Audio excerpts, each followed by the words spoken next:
Улсын хурлын дарга ирэх гүшүүдээ.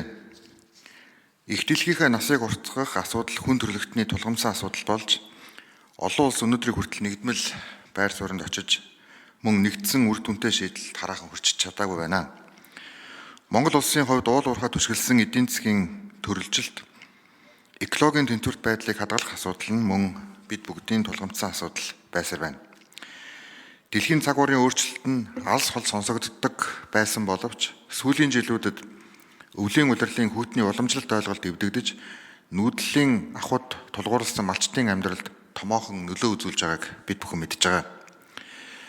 Үерийн асуудалч дулааны улиралд нэмэгдэж хот барилгын стандартыг шинжлэх шаардлагыг мөн дагуулж байна. Уур амьсгалын өөрчлөлтөөс шалтгаалan дэлхийд даяар сорилт бэрхшээл болж буй 3 асуудлыг нэгдүгээрт цаг уурын эрсдэс байдал ба байгалийн амжилт үзэгдлийн давтамж нэмэгдэж далайн шуурга, хар салхи, хүчтэй аадар бороо, хит халалт, ган гачгийн хор хөнөөл олон бүс нутагт хүмүүсийн амьдрах орчин, амжиргаанд нөлөөлж унтны усны хомсдол үүсэж байгаа шалтгаан. Мөн мөнх цас болон голын хайлтаас шалтгаалж дэлхийн цэнгэг усны нөөцийн 70% эрсдэлд орж байгааг олон улсын байгууллагууд мөн сануулсаар байна. Хоёрдугаар уур амьсгалын өөрчлөлтөөс улбаалж зарим бүс нутаг хүн амыг нүүлгэн шилжүүлэх асуудал олон улсын тулгамдсан асуудал болж байна. Далайн усны түвшин нэмэгдэж, арлууд, далайн эргийн хотууд усан давтах аюулд орж ган гачгаас шалтгаалan хөрсний үржил шин буурснаар хөдөө аж ахуйн үйлдвэрлэл доголдож хүнсний хомсдол үүсэж байгаад бол хүмүүсийн аюулгүй тайван амьдрахын төлөөх энэхүү одоо олон улсын шилжин суурьших үйл явцыг бас олон нийт анхааралтай ажиглаж мөн дүгнэлт хийж байна. Гуравдугаарт биологийн төрөл зүйлийн хомсдол бий болж экосистемийн тэнцвэр алдагдаж байна. Ойн төмөр, ган ачиг, уур амьсгалын өөрчлөлтөөс болж зэрлэг ан амьтад устдах аюулд орж ургамал амьтны амьдрах орчин өөрчлөгдөж олон зүйлийн тархац хязгаарлагдмал болж эхэлж байна.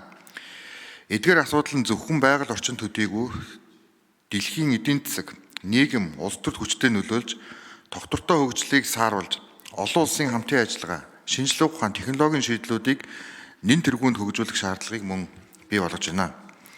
Уул уурхай түшгэлсэн эдийн засагтай манай улсын хувьд эдийн засгийг төрөлжүүлж, экологийн тэнцвэрт байдлыг хадгалах нь нийгмийн тулгамдсан асуудлын нэг хэвээр байна. Уур амьсгалын өөрчлөлтөөс үүдэлтэй үер ус, ган, зудын давтамж нэмэгдэж, цаг агаарын талаар уламжлалт ойлголт эвдэгдэж, нүүдлийн мал аж ахуй түшгэлсэн малчдын амьдралд томоохон сорилт бий болж байгаа талаар манай үндэсний байгууллагууд болон холбогдох яамдууд судалгаа хийж нөлөөллийн үнэлгээ гаргаж байна. Уур амьсгалын өөрчлөлтийн нөлөөгөөр манай орны агаарын жилийн дундаж температур сүүлийн 80 гаруй жилийн хугацаанд 2.4 хэмээр дулаарч нийт нутаг дэвсгэрийн 76.8% цөлжилт газрын доройтолд өртөд байна. Хүлэмжийн гэхийн нийт ялгарл 1990 оноос хойш 82.1%-аар нэмэгдсэн нь хүн амын төвлөрөл, үйлдвэрлэлийн хэрэглээ, малын тоо толгойн өсөлттэй холбоотой гэж үзэж байна. Нийт хүлэмжийн гэхийн 51.1%-ийг хөдөө аж ахуйн салбар, 44.7%-ийг эрчим хүчний салбар, үлдсэн хувийг аж үйлдвэрлэлийн болон барилга тээвэр хог хаягдлын салбар ялгаруулж байна. Монгол улс хариуцлагатай уул уурхайг хөгжүүлэх, эрчим хүч усан хангамжийг сайжруулах чиглэлээр хөгжлийн түнш байгууллагуудтай хамтран ажиллах, тэр дотроос хамгийн их зөвлөлтөй говийн бүсдэх эрчим хүч болон усны асуудлыг шийдвэрлэхэд чухал нөлөө үзүүлнэ хэмээн засгийн газар төлөвлөж байна. Тиймээс 2024 оны улсын хурлын сонгуулийн дараа байгуулагдсан хамтарсан засгийн газар нэгдсэн үндэсний байгууллагын доктортой хөгжлийн зорилгуудад багтсан уур амьсгалын өөрчлөлтийн үр нөлөөг багасгах, дасан зохицох асуудлыг тэргүүлэх чиглэл болгож ногоон хөгжлийн бодлогыг хэрэгжүүлэн сэргээгдэх эрчим хүчийг нэвтрүүлэх чиглэлд олон улсын байгууллага дэлхийн улс орнуудтай үйл ажиллагаагаа уялдуулан түншлэн ажиллах зорилгоор уур амьсгалын асуудлыг бодлогын яамны түвшинд гарган тавьсан билээ. Өчигдөрхөн улсын их хурлын чуулганаар сойрхон баталсан гашуун сухад ганц мод бомбын хил холболтын хилцээр нь манай улсад сэргээгдэх эрчим хүчний төсөл хэрэгжүүлэх асуудлыг эрх зүйн хувьд бас нээж өгч байгаа нь давуу талтай байна. Хөдөө аж ахуй, мал аж ахуйн салбарын хөтөлбөрүүд ч уур амьсгалын өөрчлөлт, ногоон хөгжилд үүрэгтэй бөгөөд энэ хүрээнд засгийн газраас АТРын 4-р аянийг хэрэгжүүлж эхэлж байна. Монгол Улсын засгийн газар Парисын хэлтцээрийг хэрэгжүүлэх үндэсний тодорхойлсон хувь нэмрийн зорилтыг 2019 онд баталж хүлэмжийн ялгарлыг 2030 он гэхэд 22.7%-аар 16.8 сая тонн нүүрс төрөгчдөд үүс хэмжээгээр бууруулах зорилт тавин ажиллаж байна. Энэ зорилтын хүрээнд засгийн газар 200 орчим га талбайд улсын төсөв болон олон улсын төсөл хөтөлбөрийн хүрээнд цөлжилт газрын дөрөөдлийг бууруулах нөхөн сэргийх арга хэмжээг хэрэгжүүлж байна. Монгол улсын ерөнхийлөгчийн санаачилсан тэр бум мод үндэсний хөдөлгөөн нь цөлжилт газрын дөрөөдлийг бууруулах бодит алхам болж байгаа бөгөөд доройтсон газрыг нөхөн сэргийх уур амьсгалын өөрчлөлт дасан зохицоход тодорхой үр дүнд хүрч байна. 2024 оны байдлаар 84 сая мод тарьж бэлтгэл үе шатны гүйцэтгэл нь 42.4% байна гэж дүгнэж байна. Монгол улсын баруун бүс нутагт уур амьсгалын өөрчлөлтөөс үүдэн мөнх цас, мөсөн гол, мөнх цэвдгийн хайлалд явагдаж буй нөлөөллийг бууруулахын тулд засгийн газраас нэг нуур нэг сум буюу 333 нуур хөтөлбөрийг Азийн хөгжлийн банктай хамтран хэрэгжүүлж эхлээд байна.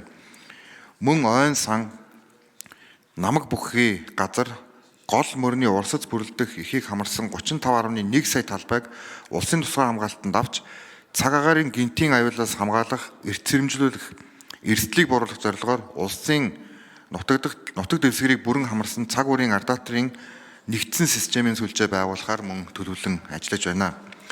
Түүнчлэн манай улс бэлчээр нүүдлийн мал аж ахуй эрхлэгчдийн олон улсын жил болгож 2026 он болгох санаачлагыг нэгдсэн үндэсний байгууллагын түвшинд дэвшүүлж батлуулж талуудын 17 дугаар баг хурлын үйл ажиллагааг уялдуулж ирээдүйн төлөөх бэлчээрийн олон улсын эвслийг байгуулах санаачлагыг мөн дэвшүүлээд байна. 2024 онд Сауди Арабын хаант улсын Рияд хотноо зохион байгуулагдсан цөлжилтийн эсрэг конвенцийн талуудын 16 дугаар баг хуралд Монгол улсын засгийн газрын төлөөлөл оролцож тогтвортой хөгжлийн төлөө тэмүүлэе. Нүүдэлчдийн өв, уур амьсгалын өөрчлөлтөд дасан зохицсон бэлчээр зэрэг арга хэмжээг зохион байгуулж улс орныхоо соёл, уламжлал, уур амьсгалын өөрчлөлт, цөлжилт, газрын дөрөөдлийг бууруулах, ногоон хөгжлийг дэмжих чиглэлээр авч хэрэгжүүлж буй бодлого олон талт санаачлагыг дэлхийн нийтэд танилцуулж мөн чухал туршлагуудыг манай холбогдох яамд мэргэжилтэнгүүд судалсан.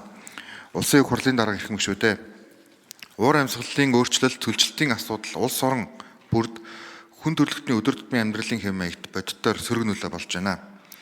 Монгол улс уур амьсгалын өөрчлөлт, цөлжилтийн эсрэг олон улсын тавтанд идэвхтэй үйл ажиллагаа явуулж байгаагийн нэг нь Монгол улс 2026 онд нэгдсэн үндэсний байгууллагын цөлжилтөд тэмцэх конвенцийн талуудын 17 дугаар баг хурлыг эх орондоо зохион байгуулах хариуцлагыг хүлээсэн явдал юм а. Энэхүү талуудын 17 дугаар баг хурлыг эх орондоо зохион байгуулснаар Монгол улс дэлхийн улс орнуудтай ногоон эрчим хүч, усны аюулгүй байдал, ногоон хөгжлийн зохистой менежментийн чиглэлээр илүү идэвхтэй хамтран ажиллах боломж нэмэгдэх. Олон улсын анхаарлыг Монгол улсын цөлжилт, усны асуудал руу татаж унган байгалийн онгон дагшнаар нь хадгалан үлдэх эрх зүйн орчныг боловсронгуй болгох. Шийдвэр гаргагчид санхүүжилт хөрөнгө оруулалтыг татах боломжийг нээж ногоон хөгжлийн томоохон төслүүдийг хэрэгжүүлэх зэрэг олон талын ач холбогдолтой юм а. Талуудын 17 дугаар баг хурал буюу COP17-г зохион байгуулах асуудлыг цогцоор нь харах боломж бөгөөд манай улс тус баг хурлыг даргалах эрхийг хүлээн авч нэгдсэн үндэсний байгууллагын цөлжилтөд тэмцэх конвенцийн бодлогын чиглэлийг тодорхойлох голлох үүрэгтэйгээр оролцсон гэсэн үг юм. Хүн төрөлхтний ирээдүй болсон газар нутгийн хамгаалахын тулд Монгол улсад зохион байгуулах талуудын 17 дугаар баг хурлыг уур амьсгалын өөрчлөлт, цөлжилт, газрын дөрөөдлийн асуудалтай цогц байдлаар гаргаж авч нэгдсэн ойлголтод хүрэх уламар шийдвэртэй алхмуудыг хийхэд чухал нөлөө үзүүлнэ гэж бодож байна. Энэ ч агуулгаар улс төр хууль тогтоох байгууллагын анхааралд энэхүү олон улсын хурлыг оруулах зорилгоор засгийн газраас өнөөдрийн мэдээллийг хийж байна. Анхаарал тавьсанд баярлалаа.